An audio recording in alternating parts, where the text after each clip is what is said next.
Pernahkah Anda bertemu seseorang yang baru belajar sedikit tentang suatu topik, tetapi sudah merasa menjadi ahli?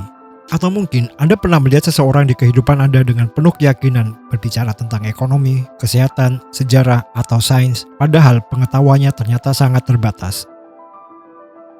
Yang lebih mengejutkan, fenomena ini bukan sekedar perasaan. Dalam psikologi modern, memiliki nama khusus untuk kondisi ini, yaitu efek Dunning-Kruger. Sebuah bias kognitif yang membuat orang dengan kemampuan rendah justru cenderung melebih-lebihkan pengetahuan dan kemampuannya. Sementara orang yang benar-benar ahli seringkali justru lebih berhati-hati dan penuh keraguan. Mengapa hal ini bisa terjadi? Apakah kita semua pernah mengalaminya? Dan yang paling penting, bagaimana cara menghindarinya? Mari kita telusuri salah satu fenomena psikologi yang paling menarik dalam kehidupan manusia.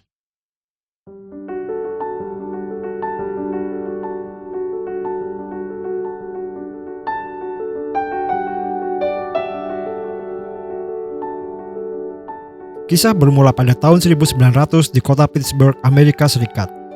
Seorang pria bernama MacArthur Weller merampok dua bank pada siang hari. Yang aneh, ia tidak menggunakan penutup wajah. Bahkan ia tersenyum ke arah kamera pengawas.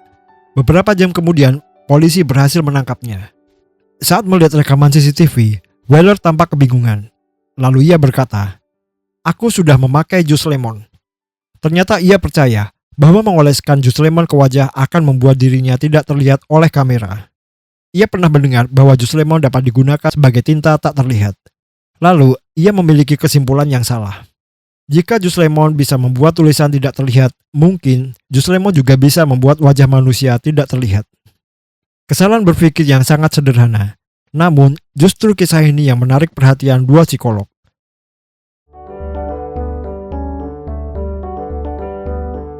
Di berbagai media Amerika, berita tentang seorang perampok bank yang mengoleskan jus lemon ke wajahnya menjadi bahan tertawaan. Banyak orang menganggap sekedar kisah lucu, namun tidak semua orang mentertawakannya. Di Universitas Cornell, dua orang psikolog sosial justru melihat sesuatu yang lebih menarik. Mereka adalah David Dunning dan Justin Kruger. Bagi mereka, pertanyaan yang muncul bukanlah bagaimana mungkin ada orang sebodoh itu, melainkan mengapa ia begitu yakin bahwa dirinya benar. Pertanyaan yang terdengar sederhana, namun semakin dipikirkan semakin sulit dijawab. Apakah manusia memang mampu menipu dirinya sendiri? Apakah mungkin seorang begitu tidak kompeten hingga ia bahkan tidak menyadari ketidakmampuannya? Untuk mencari jawabannya, Dunning dan Kruger merancang serangkaian eksperimen. Ia mengundang ratusan mahasiswa sebagai sukarelawan. Para peserta tidak diberitahu tujuan sebenarnya dari penelitian tersebut. Mereka hanya diminta mengikuti beberapa tes kemampuan. Ada tes tata bahasa, tes penalaran logis, dan ada juga tes memahami humor. Mungkin kita bertanya, kenapa humor? Karena memahami sebuah lelucon ternyata membutuhkan kemampuan mengenali logika, konteks, permainan bahasa, dan pola berpikir. Para peserta menerima satu lembar pertanyaan terakhir. Setelah semua soal selesai dikerjakan, eksperimen sebenarnya baru dimulai. Para peserta menerima satu lembar pertanyaan terakhir. Tidak ada lagi soal tata bahasa. Tidak ada lagi soal logika, hanya ada satu pertanyaan sederhana. Menurut Anda, seberapa baik hasil tes yang baru saja Anda kerjakan? Apakah Anda berada di bawah rata-rata, atau rata-rata, atau justru Anda termasuk peserta terbaik? Semua orang menjawab dengan penuh keyakinan. Beberapa menit kemudian, para peneliti mulai membandingkan jawaban tersebut dengan nilai sebenarnya.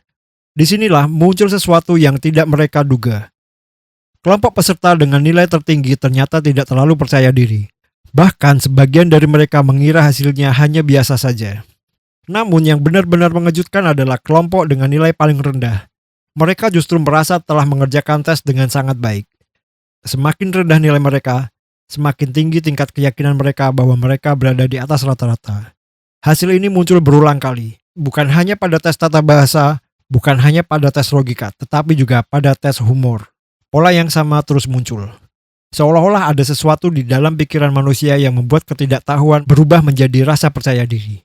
Dunning dan Kruger kemudian menyadari sebuah hal yang sangat penting. Kemampuan untuk melakukan suatu tugas ternyata juga merupakan kemampuan yang dibutuhkan untuk menilai hasil pekerjaan kita sendiri.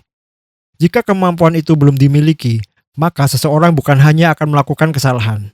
Ia juga tidak mampu menyadari bahwa dirinya sedang melakukan kesalahan. Ibarat seorang pendaki yang baru mencapai bukit kecil. Karena belum pernah melihat gunung yang lebih tinggi, ia mengira dirinya telah berdiri di puncak dunia. Temuan tersebut kemudian dipublikasikan dalam sebuah jurnal ilmiah pada tahun 1999. Dari serangkaian proses yang cukup panjang, inti penemuan Dunning dan Kruger dapat dirangkum dalam satu kalimat sederhana. Semakin sedikit seseorang mengetahui sesuatu, semakin besar kemungkinan ia merasa telah mengetahui segalanya. Dunia kemudian mengenalnya sebagai efek Dunning-Kruger.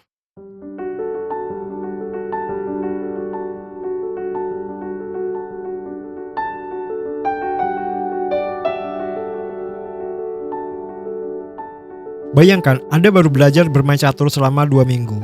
Anda berhasil mengalahkan beberapa teman yang juga pemula. Lalu Anda mulai berpikir, mungkin saya berbakat. Namun Anda belum pernah bermain melawan pemain profesional. Anda belum memahami strategi tingkat tinggi. Anda bahkan belum mengetahui seberapa luas dunia catur sebenarnya. Karena pengetahuan Anda masih sedikit, Anda tidak menyadari betapa banyak hal yang belum Anda ketahui. Inilah inti dari efek Dunning-Kruger. Pengetahuannya sedikit seringkali menciptakan ilusi keahlian. Sedangkan pengetahuan yang lebih dalam justru memperlihatkan betapa kompleksnya suatu bidang. Semakin banyak orang belajar, semakin ia menyadari luasnya lautan pengetahuan. Para psikolog sering menggambarkan fenomena ini dalam sebuah kurva. Tahap pertama disebut puncak kebodohan. Seseorang baru mengetahui sedikit hal, tetapi tingkat kepercayaan dirinya sangat tinggi. Ia merasa telah memahami semuanya. Kemudian datang tahap kedua, lembah keraguan. Semakin banyak belajar, ia mulai menyadari bahwa topik tersebut jauh lebih rumit dari yang dibayangkan. Kepercayaan dirinya menurun. Bahkan terkadang ia merasa tidak tahu apa-apa. Setelah bertahun-tahun belajar, seseorang perlahan mencapai tahap berikutnya, kemantapan. Ia menjadi lebih percaya diri, tetapi dengan sikap yang jauh lebih rendah hati. Karena kini ia memahami batas pengetahuannya sendiri. Contoh dalam kehidupan sehari-hari. Efek Dunning-Kruger ada di mana-mana. Di media sosial, dunia kerja, politik, pendidikan, bahkan dalam kehidupan pribadi. Seseorang membaca satu artikel kesehatan di internet, lalu ia merasa lebih tahu daripada seorang dokter. Seseorang menonton beberapa video ekonomi, lalu merasa mampu memperbaiki sistem keuangan negara. Seseorang membaca satu buku sejarah, lalu menganggap semua sejarawan salah. Tentu saja belajar mandiri adalah hal yang terbaik. Namun masalahnya muncul ketika sedikit pengetahuan menghasilkan keyakinan yang berlebihan. Semakin sedikit seseorang tahu, semakin sulit baginya menyadari keterbatasannya. Coba perhatikan, ada sebuah kecenderungan bahwa ilmuwan sering berkata, mungkin, kemungkinan besar, berdasarkan data saat ini. Mengapa mereka tidak berbicara dengan penuh kepastian? Karena semakin banyak seseorang mengetahui satu bidang, semakin ia memahami kompleksitasnya. Para ahli tahu, ada kemungkinan mereka salah. Mereka memahami keterbatasan data. Mereka mengenal berbagai sudut pandang. Justru karena itulah, mereka terdengar lebih hati-hati. Sebaliknya, orang yang mengetahui sedikit seringkali melihat dunia dalam warna hitam dan putih. Baginya semua tampak sederhana. Apakah kita semua pernah mengalaminya? Jawabnya, iya. Hampir semua orang pernah terjebak dalam efek Dunning-Kruger. Ketika pertama kali belajar investasi, ketika mempelajari teknologi, ketika mulai bekerja. Bahkan para ahli pun dapat mengalami efek Dunning-Kruger ketika memasuki bidang yang berbeda. Seorang dokter belum tentu memahami ekonomi. Seorang insinyur belum tentu memahami sejarah. Seorang profesor matematika belum tentu memahami psikologi. Perlu digarisbawahi, tidak ada manusia yang kebal terhadap bias ini.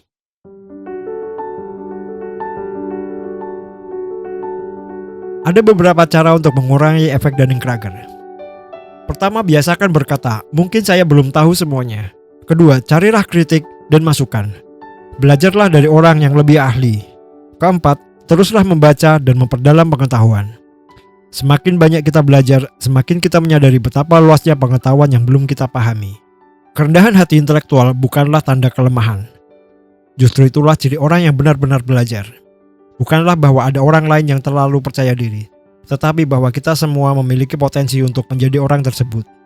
Setiap kali kita merasa sudah mengetahui segalanya, mungkin itu adalah saat terbaik untuk berhenti sejenak dan bertanya, apakah saya benar-benar memahami masalah ini? Atau, apakah saya baru berdiri di puncak pengetahuan dan mengira telah melihat seluruh dunia? Karena semakin luas ilmu yang kita pelajari, semakin kita menyadari satu hal yang sederhana, bahwa masih ada begitu banyak hal yang belum kita ketahui. Dan mungkin, kesadaran itulah yang menjadi awal dari kebijaksanaan.